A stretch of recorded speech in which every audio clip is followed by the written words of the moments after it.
Welcome. Read A Course in Miracles along with us in our home-style text class. For information about our live workbook classes, email us and check out our website for more course support, including retreats at the Little Garden in Sedona. So happy 100th. Yeah, it's our 100th meeting. Well, let's be really grateful to everybody for tuning in here and Yes. whoever else in the YouTube world. So I love you guys. Yeah. Okay, so we're doing the attainment of the real world, but the second half of it. Yeah. So Summarize. Last week, yeah. So the big thing we spotted was that there's these two worlds. You can't see both of them. In one of them is the ego's world for ownership and identity and what you own. And it's just painful and hurting, and you've got to recognize that. But the world that the Holy Spirit will show you will be one that meets whatever your needs are and nothing that will hurt you. We're going to cover that today as well. Yeah. Okay, so the real world, just to remind anybody that might tune in and doesn't know, the real world is still a dream. It's still perceptual, but instead of listening to the ego, we're listening to Holy Spirit. That's the simplest way to say it. So the real world and the happy dream and true perception are all the same thing. And the real world or true perception or the happy dream are necessary before we get to knowledge. But the real world, even though temporal, has your experience of love. Oh, yeah. If you're looking with the Holy Spirit and realizing your only need is to recognize your Christ self, then everything here just flows without effort, without achievement, just acceptance that you're taken care of here. And then your mind is free to see with the Holy Spirit this real world where love is real. And you're not hiding love from yourself or anybody else. So last week we finished up with paragraph 9. So this attainment of the real world is chapter 13, section 7. And we're going to start with paragraph 10. And I'm going to mark down because, I'm famous for losing track of who's where. Okay, well, let's look, you and I, like that. See, that's what I do is I usually do a circle on the Zoom. So this is counterclockwise and we skip us. Okay, that means that Dale is first. Yeah. Okay. Number 10, please, Dale. Okay. Praise then the Father for the perfect sanity of his most holy Son. Your Father knoweth that you have need of nothing. That I've heard that verse my entire life and I've never understood. I mean, I understood it conceptually, but I really didn't understand what it means. And I'd like to talk about that now. Your Father knoweth that because there is nothing to want. Is that what that means? It means in truth, you don't need anything. Do you remember how early on in the text it said we made up all of our needs when we made a body? So it's like God knows that we don't need anything, but so we'll continue. Right. So being is having. Remember that from the essential lessons that the Holy Spirit have, give all to all, to have peace, teach peace, to have. Being is having. And that's what knowledge is. That's what creates. What you are is what you have. Here, we feel this emptiness and this scarcity. And so we try and own things, that will fulfill us. But in reality, what we are is what we have. And so that's what's talking about creation. Love just extended itself. The Father just extended itself. And that's how we came into being. And we do the same thing. We extend and practice forgiveness. Did that answer your question, Dale? Yes, it does. In heaven, this is so. For what could you need in eternity? In your world, you do need things. It is a world of scarcity in which you find yourself because you are lacking. I guess that was my question, because in this physical world, we have things that are occurring in our life that it doesn't seem like it matches with sentence number 2. Maybe the Father knows it, but I don't. Exactly. And even when I do know it, it doesn't seem like it fixes itself very quickly.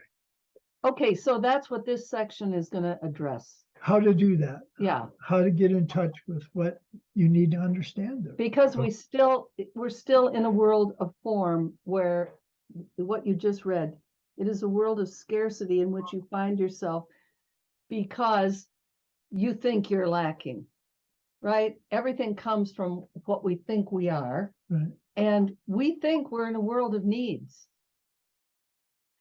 But the Holy Spirit is that in between that can help us, because that first or that second sentence, your Father knoweth that you have need of nothing. We're not there yet. That's knowledge. That's heaven. That's beyond perception. Okay. So we're still in perception where we think we have needs. And that's what this is going to really address in a beautiful way. Okay. And he has a caveat. They're not really needs, not in reality. Not in reality. But this is what you're going to go through. You're going to go through these situations, and I'm going to give you what you really need is remembrance of who you are. I mean, that's what this is talking about. Mm-hmm. And since we're using this classroom, that's what he has to teach him. Right. But you recognize that you have everything just because of who you are. That's the idea of Christ consciousness. I have a question. Does this refer to our spirit self, which is the true self? Yeah. The truth. When we remember, when we ask Holy Spirit to help us remember our true self, the Holy Spirit will guide us through this world of perception. So And this there's is self, small s, self, spirit. what? I am spirit. Spirit am I. Yeah. I think that's what you're asking, right? Right, right. See, that's where we have to have the sense of our holiness even here. Mm-hmm. I'm spirit. Right. I'm not flesh. Right. You know, he's saying this is your binary choice. This is why choices will be easy. You're either a body or your spirit. There's no in between. And that's what this is saying. You're going to be in one or the other. And if you're in one, you won't see the other.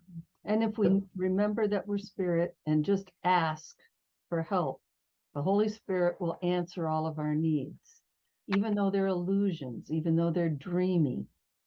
They're not real. Can I dig a little deeper? What? Can I dig a little deeper on what you just said?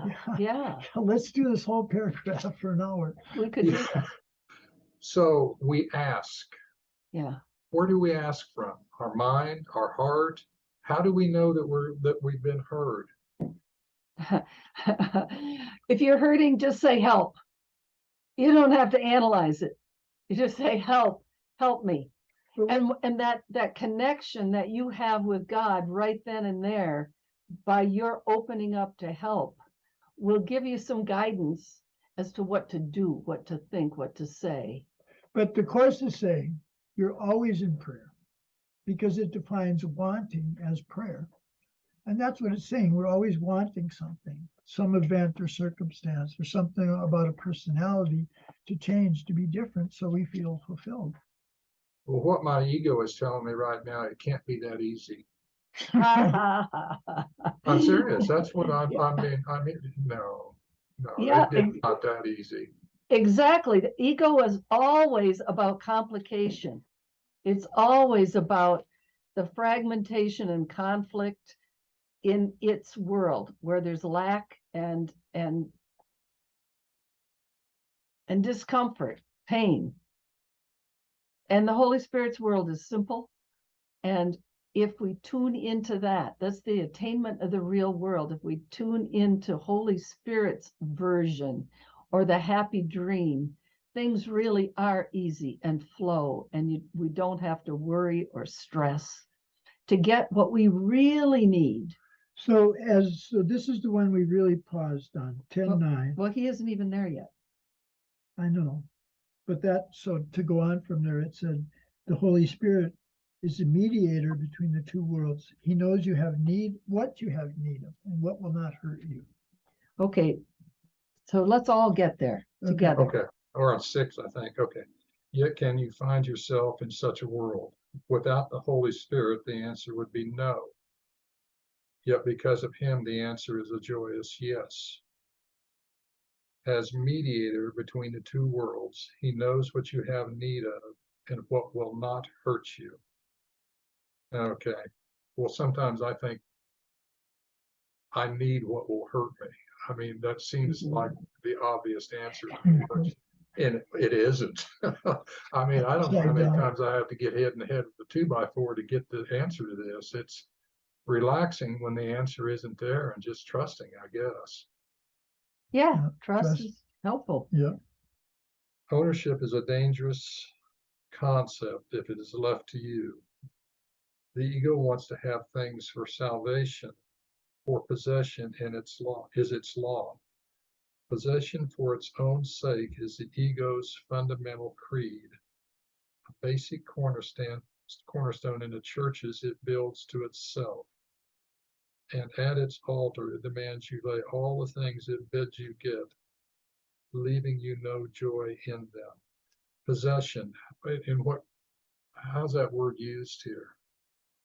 Things, Pretty- Just literally things. pretty much this section is Okay. using that as, as central. But things that we're using to define ourselves Yeah, and define ourselves as lack fulfilled, yeah, right? yeah. And that's the problem, because what we are is what we have. We can forgive. Anyways, yeah. So,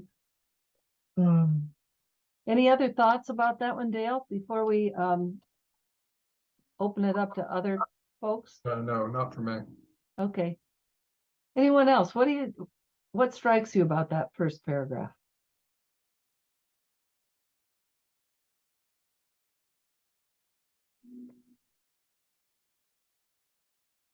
I love ownership is a dangerous concept if it's left to you. Really?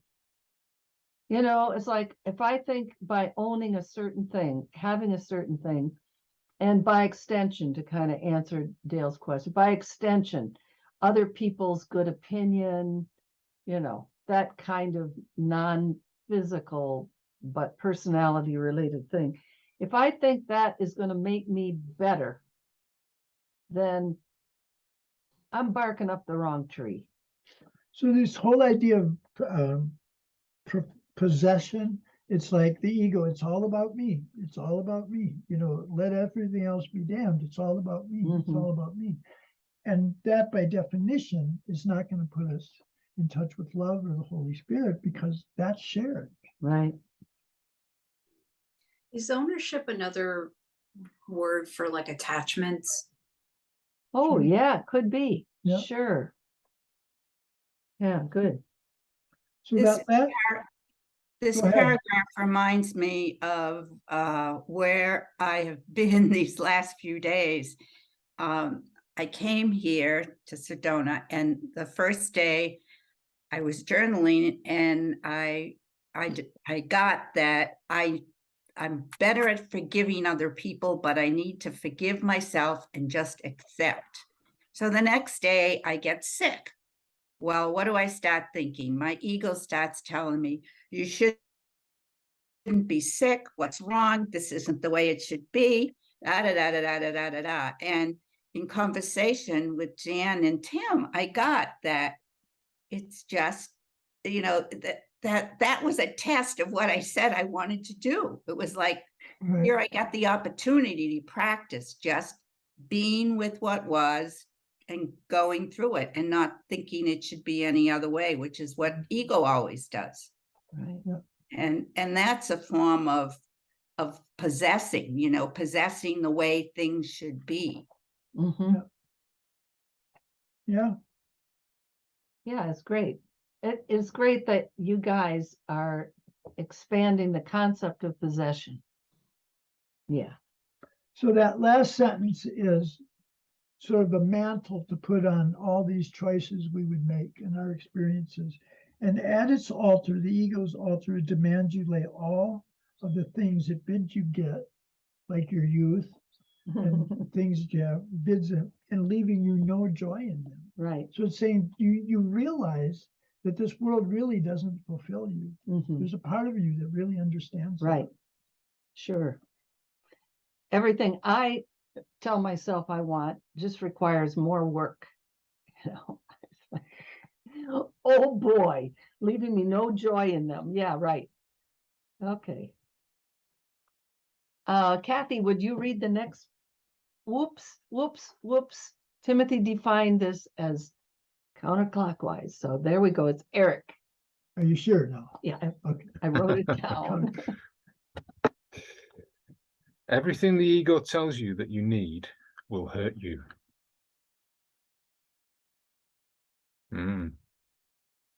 That seems to tie in with what it says in the previous paragraph about possession for its own sake.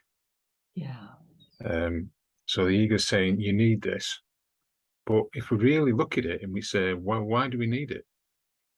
Is it really we just need it because we need it? There's no real reason. It's for its own sake. Yeah. Then we don't really need it, do we? Right. And if we go and try and get it, then it's just going to hurt us. Yeah. For although the ego urges you again and again to get, it leaves you nothing. For what you get, it will demand of you. So you don't really get it even, do you, for yourself? Right. No.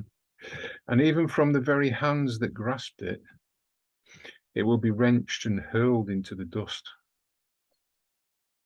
For where the ego sees salvation, it sees separation. And so you lose whatever you have gotten in its name. Therefore, ask not of yourself what you need, for you do not know, I love that. and your advice to yourself will hurt you.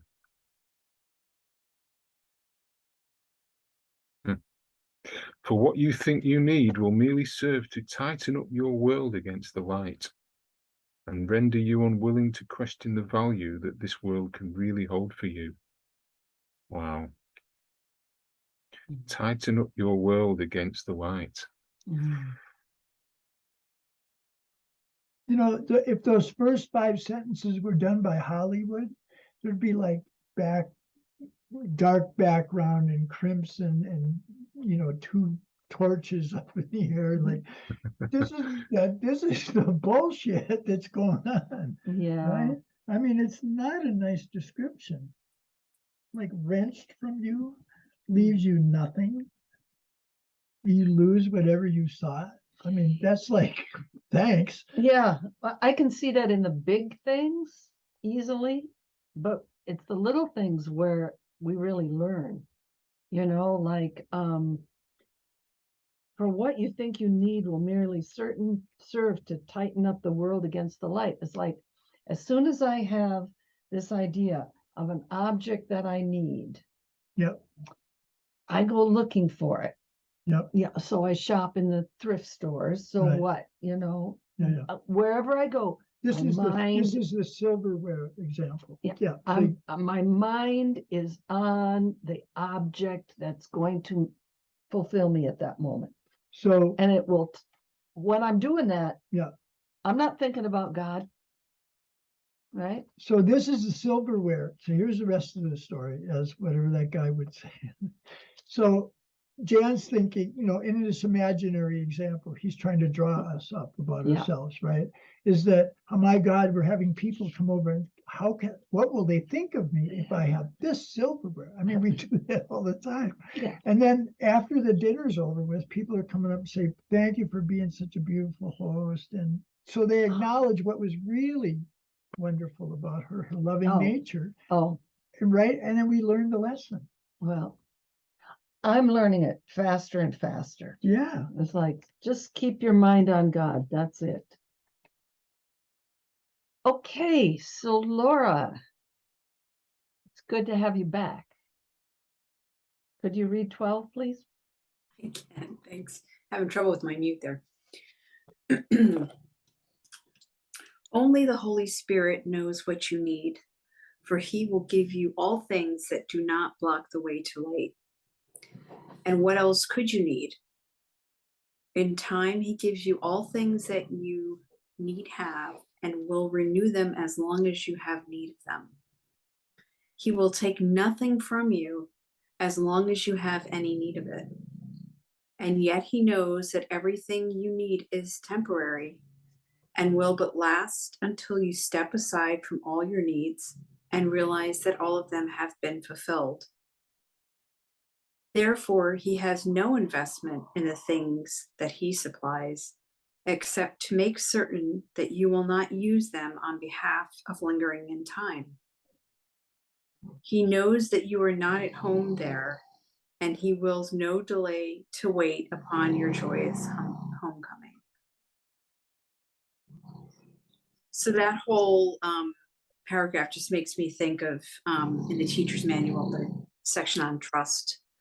And it's just about trusting, right? Because that's, I'm like, I don't really believe you're going to give me everything. So that story you just shared is, I would be like, I must find the silverware and I cannot stop until I find the silverware. Right. Instead of just trusting that it's not about the silverware. It's not about the goal. It's about the process and the journey and all of that.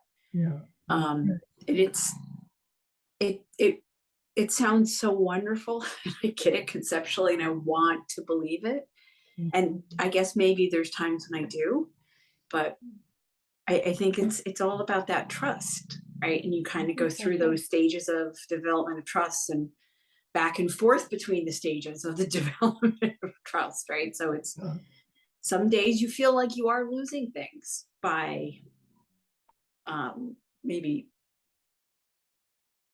following what you think is your guidance or whatever. Yeah. And for me, my filter is that lens of sacrifice. Well, I have to sacrifice and give up if I want to be spiritual and if I want to find God. So that's my own healing that I need to do on that notion of sacrifice. Yeah, Oh, because that's the only perception of need is coming from your belief in scarcity, which Mhm. isn't true. Right. I mean, God has given us everything. We have it every moment. And that's just the idea of accepting what's there rather than trying to achieve it. Right. I mean, this whole idea of like floating through the real world it's like this very idea of give up the world. It's a renunciation, give up the world, give it up But not to sacrifice. but not to sacrifice. Right. And so I am experiencing this more and more.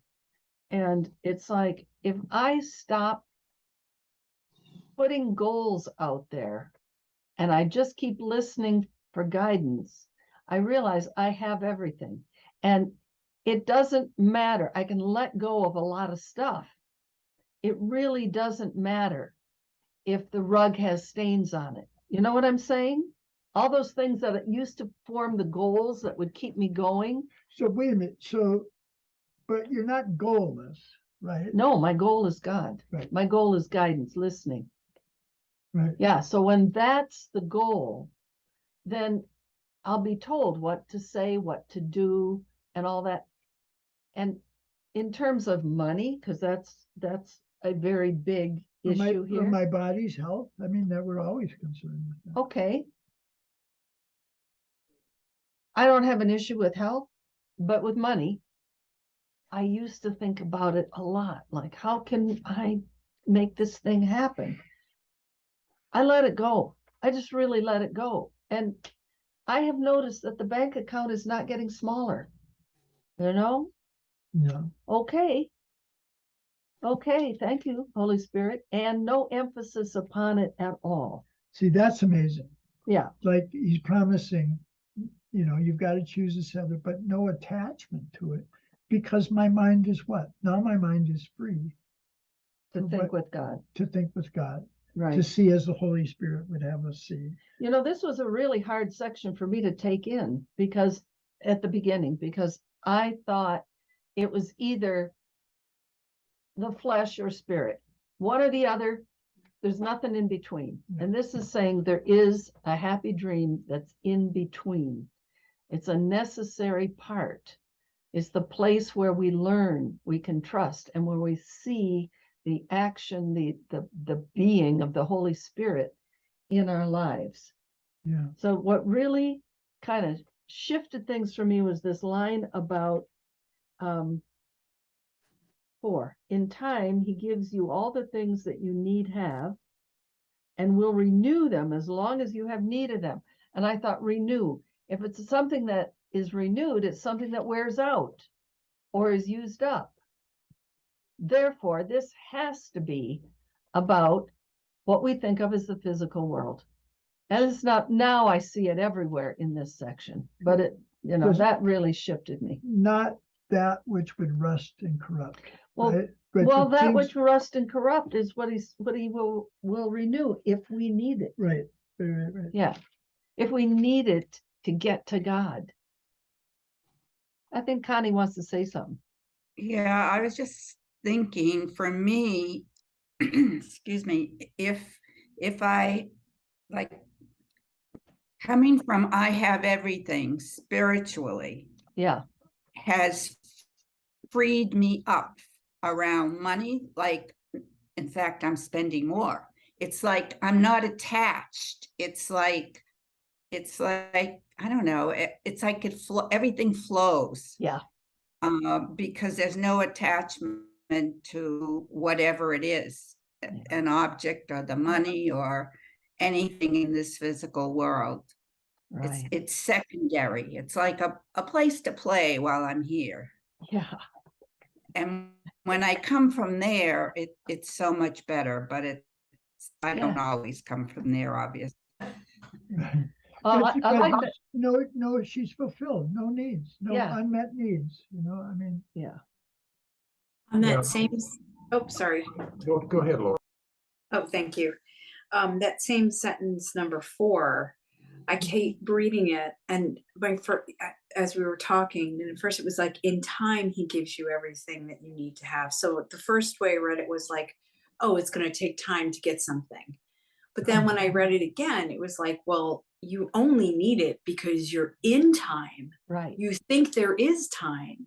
Right. So it's kind of interesting, like that. I had like a different way of reading it as we were talking about it. Like, Yeah. well, only when you're Wow. here will you need it. That's right. Yeah. That's right. It's temporary.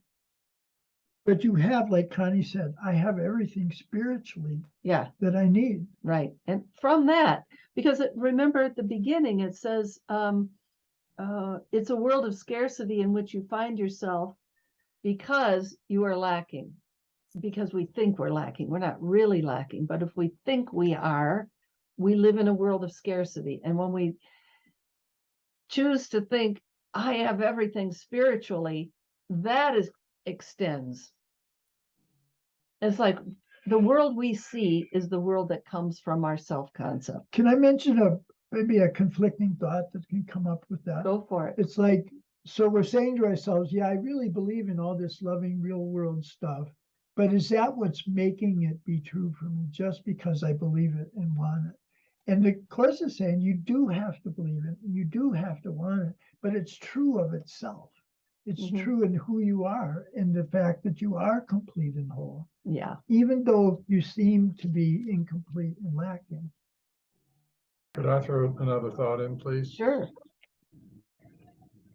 I may have that mindset in my family but my extended family, when something disappears that apparently I don't need, they may not agree with that.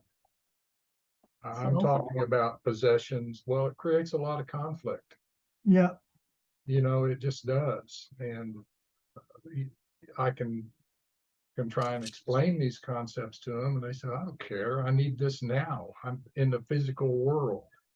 And I don't think I'm unique in that. I think it occurs in most if you have extended family around you or people that depend on you in some way. I'm just mentioning it because it's something that's happened in my real life, and it creates a little bit of ambivalence maybe about what I'm supposed to do. I mean, I And know then- what I'm supposed to do, but it does create the ambivalence. right. But that's the classroom. You know, those events and circumstances, the familiar relationships, that is what we go through. You know, And that I- is where we can learn. And I would just remind you that the Course says your only responsibility is to accept the atonement for yourself. When you do that for yourself, when you choose peace for yourself, the problems are out of your hands. They're in God's hands. And then you don't have to be in the conflict. Does that make sense? Yes, conceptually, it makes perfect sense from the aspect of living it every day when the world's falling apart around you and those closest to you don't get why you're at peace and Mhm. why you're not concerned about what's going on. Mhm. It creates all sorts of conflict. And I'm not trying to throw not cold water because I believe that this is all correct. That's not what I'm saying. I'm just saying from a real world aspect that there are other factors that come into it. Mhm. Right. But I think the one thing I remember is that you can't find a reason for insanity. The reason it's insane is because it's without reason. And that's why nobody can hear this, because he's saying what you think you need is insanity, because what you are is this glorious being that God created. Mm. But they can't hear that. I mean, that's the language we got to adopt. Line 7, therefore he has no investment in the things that he supplies except to make certain that you will not use them on behalf of lingering in time. So sometimes I think something's really positive in my life and it's taken away. And this lingering in time is because I'm starting to make it a God. It's just for some Yeah. reason I put the two together, and it is loving all the way through. Yeah. Right Yeah. on. Yeah. When things are taken away, Mhm. you don't need them. Yeah. Yep. Yeah. Back to way I was- development of trust. Go The way ahead. I was Lee. thinking about that same sentence, so he's no investment in the things he supplies, except to make sure that you don't use them to linger in time. So maybe the things that he supplies are different things to what we would choose, Mhm. Yeah. because we would choose the things that would have us lingering in time, Mhm. and he directs us to things that wouldn't. So that's Yeah. that's Good important, point. isn't it? And if we're not listening to that guidance, then we're Yeah. going to just choose stuff that isn't going to be. It's going to keep us here for another 1,000 years. Yeah. Yeah. Yeah, that's a very good point. In fact, that came up in a big business decision with a friend of mine. He had enough money to buy a new piece of equipment or to buy a new house. And he was so ashamed of the house he was living in. You know, we wanted to get a new house, but he bought the equipment, and that served him very well. You know, so I think that's what you're saying is even the things that we want have to be defined by the Holy Spirit. Mhm. Yeah. The specifics. Yeah. So Connie, could you please read 13? Sure. Leave then your needs to him. He will supply them with no emphasis at all upon them. What comes to you of him comes safely, for he will ensure it never can become a dark spot hidden in your mind and kept to hurt you. Under his guidance, you will travel light and journey lightly, for his sight is ever on the journey's end, which is his goal. Oh, I love that sentence. Yeah. And that for me is kind of what I was saying before, that if I can keep myself, and it's, it's not easy and I can't always do it, but if I can keep myself focused on the goal, which is being one with spirit and one with God, then Right. everything that's happening on the journey doesn't get a lot of meaning and Right. angst and suffering and that kind of thing. Yeah. Yeah. Well said. Because maybe it's where I'm at in life, but it's like I realize this isn't going to go on forever. So how important can all these things in form be? It's Right. not the point. Yeah. Yeah. Very good.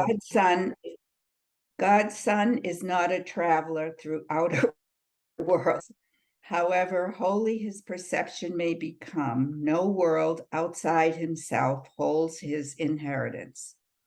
Within himself, he has no needs, for light needs nothing but to shine in peace, and from itself to let the rays extend in quiet to infinity. Yeah, that says all the same thing beautifully. And I find that it's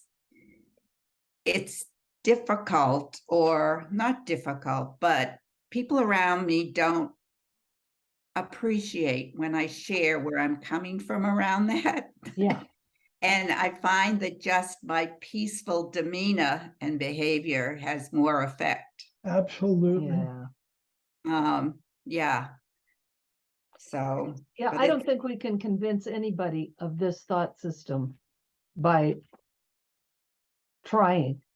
right, Like, if they're open and they ask, then, we're available. But if you just can't right. convince people of this way of thinking, So here's it's a completely opposite thought system. right. So here's a new entry at sentence 7. Now here's another issue he's introducing here. And it's big. Within himself, he has no needs. For light needs nothing but to shine in peace, and from itself, let the rays extend in quiet to infinity. He's saying that is going on by your true self. That's who we are. We Remember are that light. in that last sentence, it was saying the laws of love have not been suspended because of your beliefs. I mean, the Christ Yeah. has been given and receiving love all through time, Right. and this light is always shining. If we relax about the world and don't feel like we have to grasp and get and prevent and defend, if we're not in that relationship with the world, we will flow with that light, because Holy Spirit is with us. Yeah, I mean, to me, I have to imagine that. Like, it doesn't take my planning, setting up the thing, then how am I going to achieve it, and then meet the obstacles. To be relieved of that Yeah. and just be told, Right. and then see that as a sign of love, Yes. and then even see then what the Holy Spirit really wants to show me. Yeah. I mean, that's huge. Yeah. But I have to imagine that, like it's possible. Mm-hmm. It's possible that this can happen, and open up to it. So he's been talking about, we just have to recognize this other one does not work. Yeah. And it can only hurt. Whatever it gives you, it takes away. Yeah. And you can see that, especially around death. Like, we find Mm-hmm. like Mm-hmm. it's everything here is done, it's gone. Yeah. Including our bodies. But we don't have to mourn that, Right. right? Kathy, would you read 14, please? Oh, 14 is so small. 14 and 15. Okay. Whenever you are tempted to undertake a useless journey that would lead away from light, remember what you really want and say, "The Holy Spirit leads me unto Christ, and where else would I go? What need have I but to awaken him?" I need to have that tattooed on the inside of my eyeballs. Yeah. Yeah, that's our Yeah. only need. That's all we need. Yeah. And that's total happiness. That's total joy. So it's either choose total happiness and joy, or choose things that will rot and fade and give you nothing once you've spent all your time on them. What Good need choice. have I but to awaken him? Yeah. Then follow him in joy, with faith that he will lead you safely through all dangers to your peace of mind this world may set before you. Kneel not before the altars of sacrifice, and seek not what you will surely lose. Kneel not before the altars of sacrifice. I really like that. Yeah. Content yourself with what you will as surely keep, and be not restless. For you undertake a quiet journey to the peace of God, where he would have you be in quietness. So when I viewing my journey as not quiet, I'm in ego. Yeah. So This almost every sentence in here is an injunction. He's describing what we need to do to learn. Mhm, And it's big language. Kneel not before the altars to sacrifice. mhm. You know, you're like worshiping law. Seek not what you lose. Have that contentment. Yeah. Sorry. You know, we don't usually think of sacrifice as, ooh, I want that Tesla. You know, we don't think of that as sacrifice, but that is the real meaning of sacrifice. I want something that's not going to content me. I'm going to give my time and energy and attention to something that's just going to be a loss to me in the end. So As let soon as me, I get it, I worry about it getting scratched. so let me see if I got this right. These things of the world, ownership and all that, are probably going to be similar, although like Eric said, Holy Spirit will decide even what those things Yeah. should be. But the real change is the purpose. Am I going to use Yes. it to bolster my ego? Yes. Or am I going to use it to find the Christ in myself and everybody else? That's the purpose. So, Good point. so that in itself gives us rest because it's meeting us in this familiar world. Mhm. You know? Like, how do you break up an estate? Things that Dale was alluding to in the conflict situations that we're in all the time. It's like, what's the purpose of that? Yeah. What do I want to get out of this? Yeah. And suffering is sacrifice too. Oh, yes. Yeah. Anything that's not leading to God or the experience of God is sacrifice. So There's that's what only two worlds. that's what he's always saying is demonstration. Like Connie was saying, the person you demonstrate, that's what teaches. Mhm. I mean, we recognize people that are at peace, even though, you know, the same stuff's going on for them. Yeah. We really acknowledge that. Okay.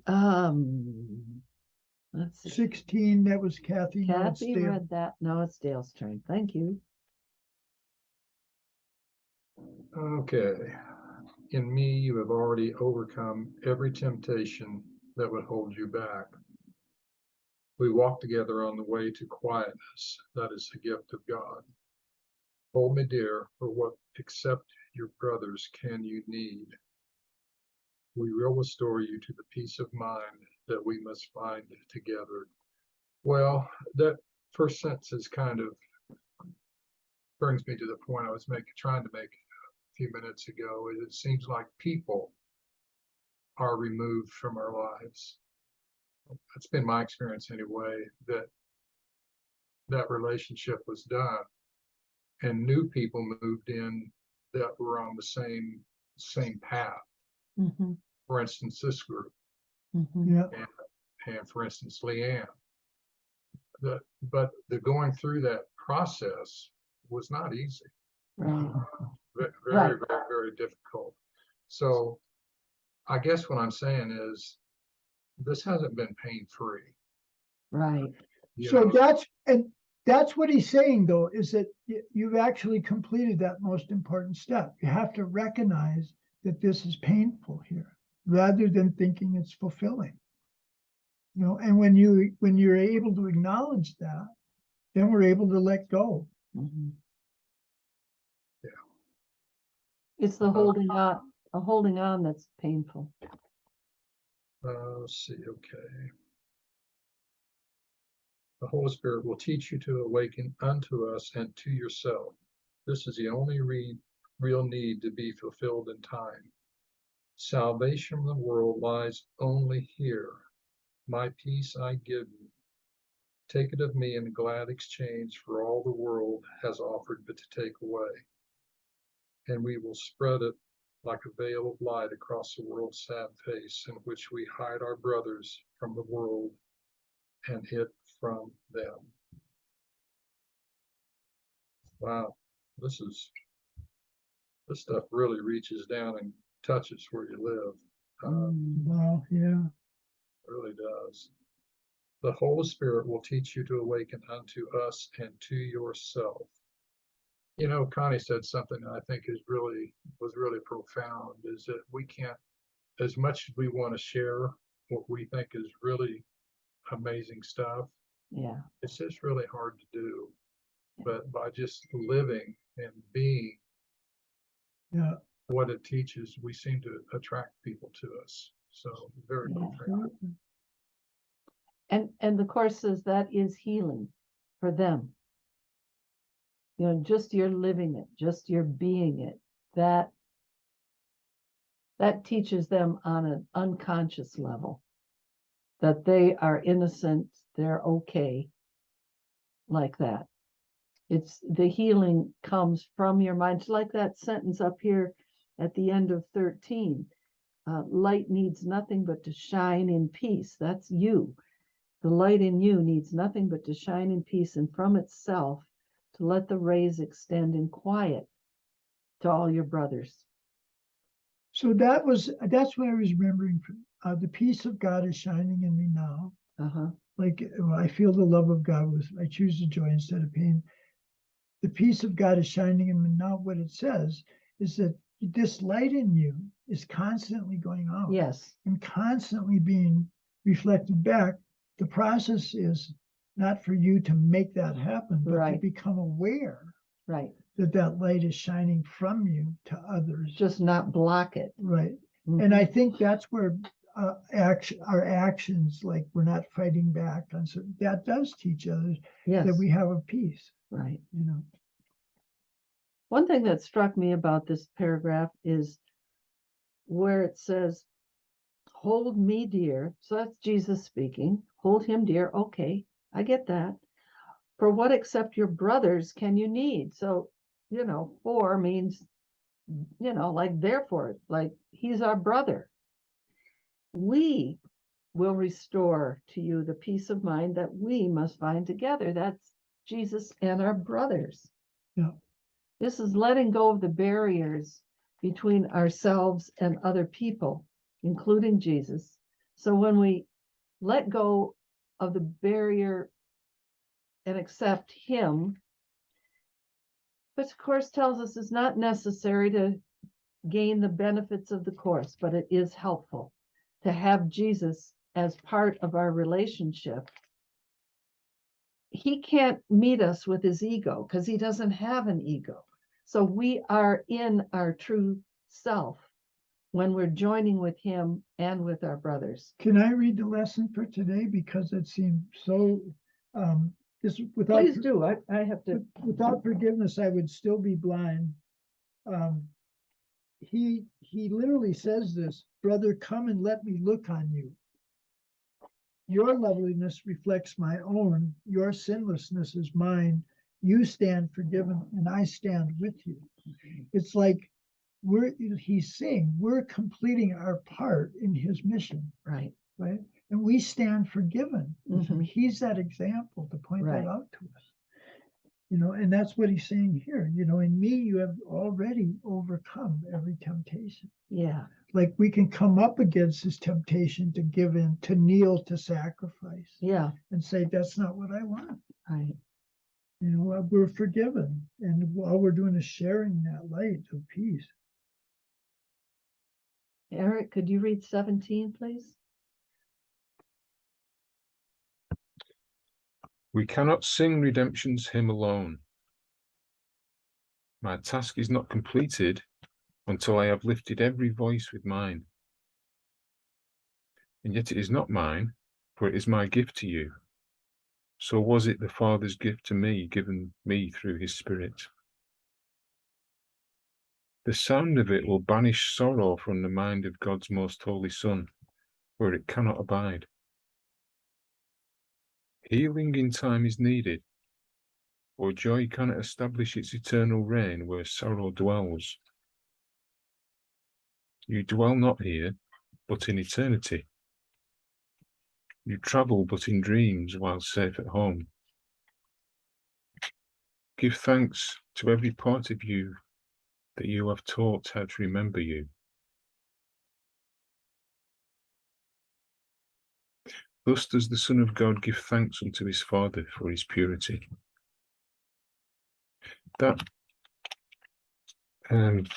give thanks to every part of you that you have taught how to remember you. It's like, it seems to be saying that you're doing all of it. You're teaching yourself how to remember what you already knew. Yeah. Yeah. It's like we walled ourselves off into a closet and we're opening the door and we see it's all one space. Yeah. So it's saying healing in time is needed, for joy cannot establish its eternal reign where sorrow dwells. So there's a need for healing, and it's saying my task is not completed until I've lifted every voice with mine. So I guess there's some people sort of say if you just laugh at the world because it's not real, the course says about forgetting to laugh, doesn't it? Yeah. So if you can just like laugh at the unreality of it all, and then you'll be fine. But this is saying there's a healing needed in time. Right. Yeah. So it's not just a matter of saying, well, it's not really real, is it? So just forget it. It's saying, no, there's a healing that you need to have a part in, that you need to be singing this redemption's hymn, Yeah. to awaken everybody else to it. Yeah. So, yeah. That's what you've been saying, is not skip the real world. Yeah. It's And just, I mean, the real world is a world of joy. So it's not a bad thing to still have a veil of perception, but to know what is real. And that's what Jesus is saying he's doing. And he's leading us to be like him. And he's not going to leave the world until everybody gives up their sorrow and their pain. Yeah. Excuse me. the recent workbook lessons have been about honoring all the parts of yourself, meaning honoring the Christ in yourself and everyone. And everyone else. Right? We're all Yeah. part of that, part of God. Mm. Any other thoughts about anything we've read so far?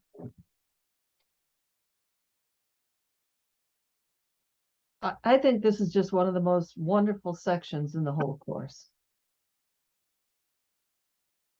It's There's a line in paragraph 13, actually. It's sentence 5.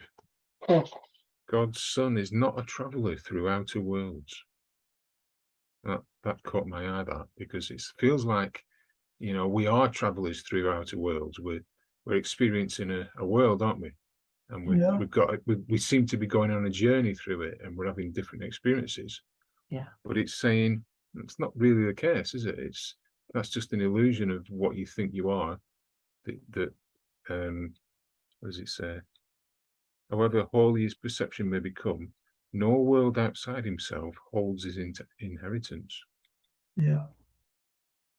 So we can get trapped in this idea that there's something that we need to achieve and get right, and it's not really that even, is it? right. Right. Absolutely. It's remembering who we really are. Yeah.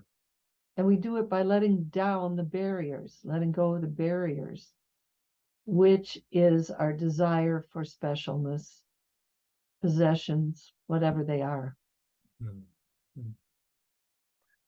Yeah, I mean, that's kind of the no world outside himself. Like, I'm Mhm. not using the silverware to impress my guests so they can define me as a good host. Right, Right. right.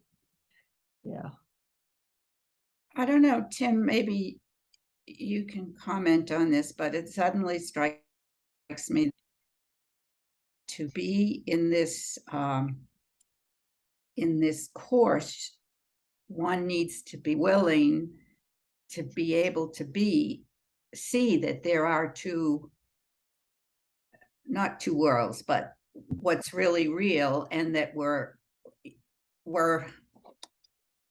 living here, but not like, as I think Eric said, just saying, oh, it's not real. But yeah, it's like, I don't know how to say it, but it's like you almost have to be able to be in two spaces and not get attached to the physical thing too much, and realize that the true home is right. somewhere else. I don't So I think that's the healed split mind, the recognition that Split there's two mind, thought that's- systems only. And now I'm on the right-minded side, Mhm, what is true, what is fulfilling. mhm, And yet I can see the ego is calling me to sorrow and to loss and mhm. hiding it that it's something good. And I'm just open to just perceiving through with the Holy Spirit. And from the first part, which we read last week, remembering that it's a dream, remembering that this physicality is a dream. But we want it to be a happy dream for everyone, because everyone is part of us. Yeah, that it doesn't seem like It's a not like dream. I want to get myself straight so I can get out of here and just go to heaven and to hell with the rest of you. It's like, no, that's not really what the Course is saying. So it's purpose. If I have even though I'm in the temporal realm, Yeah. if I have this purpose Uh-huh. of being reminded of who I really am, Yes. right, then there is something I'm doing within it. Yeah. Yeah. We're in it, but not of it. In it, but not of it. Yeah. This should be a very hopeful section. It's telling us that we can experience the real world, or the world of the happy dream right now, by letting go of the dream of misery. How hard is that? Let's do it. The language in here, it's so like dramatic, like ownership is a danger, kneel not. Yeah. What are some of the other ones? Don't give in to the sorrow, all that. I mean, it is making this strict dichotomy between these two. It's impossible. Those are the lessons. There is no love but God's. The world that I see holds nothing that I want. Beyond the world that I see, there is a world that I want. And it's impossible to see two worlds. I mean, that's so key here, and that we can let go of the unreal, unfulfilling by recognizing it doesn't fulfill. It's just hurtful. Right. And it's like a veil. It's a veil of light. It can become a veil of light rather than something that's like a mask. It's just like, okay, I can see you, I can see the truth of you, and there's a little veil here, and it's called perception. Can we take time to look at one more sentence then? Yeah. At 16, the last sentence, 10, and we will spread it like a veil of light across the world's sad's face. And the it is peace. In which so here's what my question, in which we hide our brothers from the world and it from them. So is that last clause seems to be saying we're hiding this loving world. We're hiding, Mhm. we're not acknowledging it to others. The sad it's- face is and a it- hiding. Yeah, Yeah. and it's all just about me. Like I want to be fulfilled. And I'm keeping out fulfillment to them. Mhm. Is that what it's saying? I hide our brothers from this fulfilling world? Well, that's how I read it. I put in the word real for hide our brothers from the real world. Yeah, And okay. it from them. And then it all makes sense to me. Otherwise, that sentence doesn't make a lot of sense, but maybe the rest of you have other ideas about it.